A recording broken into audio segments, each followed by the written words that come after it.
Modern arguments versus इस्लाम का सच।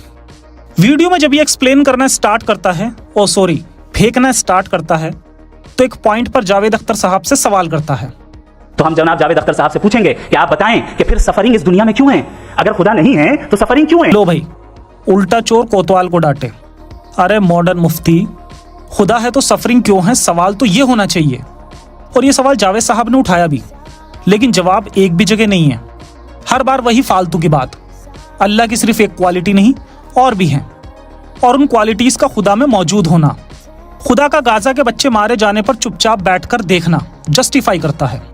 वाह भाई वाह। और उन लोगों के जज्बे का क्या जिनके अंदर सफरिंग के बाद इंतकाम लेने का जज्बा पाया जाता है और वो इस दुनिया से ऐसे ही चले गए, क्या उनकी सारी तकलीफें बेकार चली जाएंगी? अब यहाँ स्क्रीन पर एक बीबी भी दिख रही है। तुम क्या देख रही हो बीबी? इस्लाम में तो तुम्हारे लिए कुछ नहीं है। औरत मर्द की खेती है, मर्द उसका हाकिम है, उसको पीट सकता है। औरत की गवाही आधी, उसकी अकल आधी, प्रॉपर्टी में हिस्सा भी आधा। लेकिन हाँ, जहन्नुम में वो पूरी जाएगी। नबी की हदीस कहती है कि जहन्नुम में ज्यादातर औरतें होंगी। क्यों होंगी? क्योंकि मर्दों को वहां हूरें मिलने वाली हैं, तो यहाँ की औरतें वहां करेंगी भी क्या, इसलिए उनके लिए जहन्नुम। चलिए आगे देखते हैं।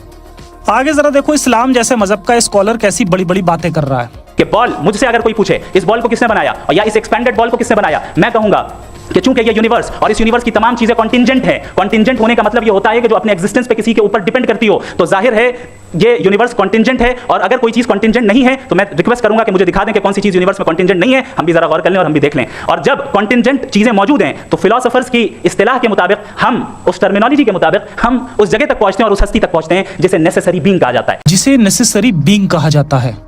कंटिंजेंट, बड़े बड़े वर्ड्स यूज करो और पहुंच जाओ खुदा तक। अबे मॉडर्न मौलाना, तुम यहाँ इतनी बड़ी बड़ी बातें कर रहे हो, मटेरियलिस्टिक वर्ल्ड से बाहर की बातें, और तुम्हारा खुदा इतना छोटा है कि वो तख्त पर बैठता है। तख्त पर? सीरियसली? अब ये मत कहना कि मेटाफोरिकल बातें हैं। आ जाओ, इसका भी सबूत देता हूं कि ये मेटाफोरिकल क्यों नहीं है। कुरान 7:54, फिर वो अर्श पर इस्तिवा हुआ। कुरान 10:3, फिर वो अर्श पर इस्तिवा हुआ। कुरान 13:2, अल्लाह वो है जिसने आसमान को बिना सुतून के बनाया और फिर अर्श पर इस्तिवा हुआ। कुरान 25, अर-रहमान अलल अर्श इस्तिवा। अरबिक वर्ड इस्तिवा का क्लासिकल मीनिंग होता है बैठना या स्टेब्लिश होना। ये काफी नहीं है ना? कुरान से ही लेते हैं एक और आयत, कुरान की 69:17, और उस दिन तुम्हारे रब का अर्श ऊपर से 8 फरिश्ते उठाए होंगे। अब यहाँ उठाने में वेट, डायरेक्शन और लोकेशन सब मौजूद है। मेटाफोर में फरिश्ते उठाते नहीं हैं, और ना ही 8 फरिश्ते, नंबर 8 डिफाइन होता।